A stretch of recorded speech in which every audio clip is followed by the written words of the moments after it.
Welcome. Today we're diving into a philosophy that, well, it feels like it was cooked up for social media. But the truth is, it's ancient. It's all about the idea that this is your one and only shot. That's right. And believe me, this idea has been everywhere, from Roman poets just hanging out to modern-day rappers in the booth. It's the same core idea, just remixed for a new generation, and it all comes down to one single, powerful question. Yeah, for real. What if today, the day you're living right this second, was it? No second chances, no sequel. Would you change anything? I mean, really think about it. That question, right there, is the engine behind two of the most powerful phrases we have. The classic Carpe Diem and its loud modern cousin, YOLO. Precisely. But hold on. Before we get into the hit songs and the hashtags, it's so important to understand that this isn't some new idea born from the internet. Not at all. It's a deep, philosophical way of looking at the world, with roots that go all the way back to antiquity. So let's follow that echo back in time. You know, this single idea has been evolving for more than 2,000 years. It really kicks off way back in 23 BCE with the Roman poet Horace, who gives the world the phrase, Carpe Diem. And that's not just a one-off thing, right? The vibe keeps popping up. Oh, absolutely. It surfaces again in 17th century poetry, and then it gets a huge philosophical boost from Nietzsche in the 19th century. And then, after all that time, after all that history, we take a massive leap to 2011. That's when the whole concept gets boiled down to just 4 letters that basically took over the planet. Now, here's the thing. Most people only know the first part, right? Seize the day. But Horace's full thought adds this absolutely critical piece of advice, trusting in the future as little as possible. See, this wasn't a call to be reckless. It was a call to find value and meaning in the present moment, specifically because the future is so uncertain. And Horace didn't just pull this idea out of thin air. It was grounded in an older Greek philosophy called Epicureanism.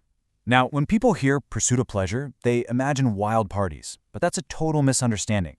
For Epicurus, the highest form of pleasure was actually tranquility, a state of mental peace, free from fear. Carpe Diem was a tool to get you there by focusing on the only thing you actually have control over, right now. All right, so you're telling me this all started with inner peace and somehow turned into a justification for jumping off a roof into a pool? Got it. Because this is where the quiet, thoughtful wisdom of Carpe Diem was about to get a whole lot louder. Fast forward with me to the 21st century, because this ancient idea is about to get a serious upgrade. And somewhere along the way, the meaning got totally flipped on its head. Carpe Diem was like that quiet, wise voice inside you saying, hey, appreciate this moment. But YOLO, that became this loud, external pressure to go do something, now. So the focus really shifted from mindful enjoyment to, how would you describe it? A rush, plain and simple. It became this urgent need to collect experiences, to post the proof, and to just not think about tomorrow. And this right here, this was the flashpoint. The year is 2011. Drake drops his track, The Motto. And those 4 words just explode into a global phenomenon. It was just perfect for the age of social media, wasn't it?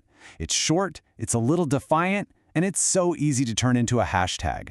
The ancient philosophy had officially gone viral.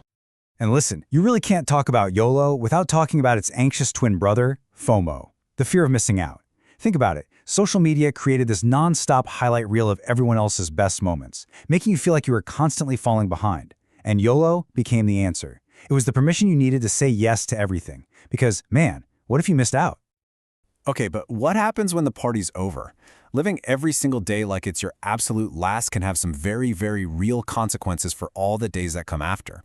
And that philosophy that promises total freedom, well, ironically, it can actually lead you right into a different kind of trap. Let's just talk numbers for a second. This might sound a little abstract, but just check out this trade-off. Let's say you spend about 50,000 rupees on trips and fun experiences every year, all powered by that YOLO vibe. Okay, cool. But if you had invested that same money starting at age 25, it could grow to something like 4 crore rupees by the time you retire. It really forces you to ask a tough question. Is that immediate thrill really worth the long-term security? And the price you pay isn't just financial, is it? Not at all. Counseling experts often point to a serious mental health impact. When you're constantly chasing the next big high, it can just lead to complete emotional burnout. If every moment of your life has to be epic, then the simple, quiet, normal parts of life can start to feel, well, like failures. And that can create this vicious cycle of anxiety, impulsive decisions, and eventually real regret. And this isn't just a theory. Now, we can't draw a perfect straight line and say one thing directly caused the other. But it's almost impossible to ignore the fact that the explosion of this YOLO and FOMO culture happened at the same time as a dramatic increase in rates of major depression, especially among young adults and teens. The constant pressure to live this perfect, exciting life, and that awful feeling of inadequacy when you feel like you're not, it's taking a very real toll. So, what's the answer then? Do we just reject the whole idea of living for today, become a hermit, save every penny for a future that might not even come? Of course not. The real wisdom isn't in picking one extreme or the other. It's in finding the balance, that sweet spot. A way to honor the present moment without completely wrecking your future. And this is actually where the ancient wisdom of Carpe Diem can help guide the modern energy of YOLO. It all starts with mindfulness, which really just means pausing for a second before you make a big impulsive jump. Right, just take a breath.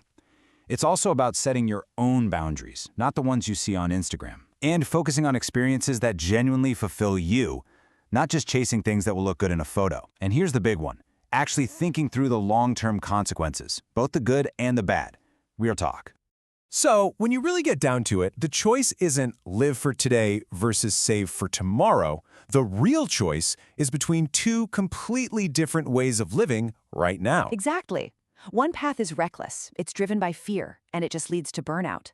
The other path is mindful. It's driven by your own purpose, and that's what leads to real growth. One is basically an escape from your life, and the other is about deeply engaging with it.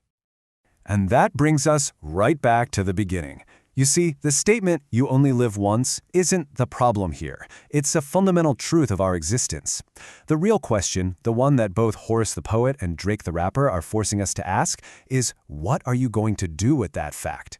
So we'll just leave you with this to think about. You only live once. How are you going to make it count? Hey, if this explainer got you thinking, do us a quick favor. Go ahead and like, share, and definitely subscribe to the Sacred Vantage Bliss channel. We've got a lot more interesting content just like this coming your way. Peace.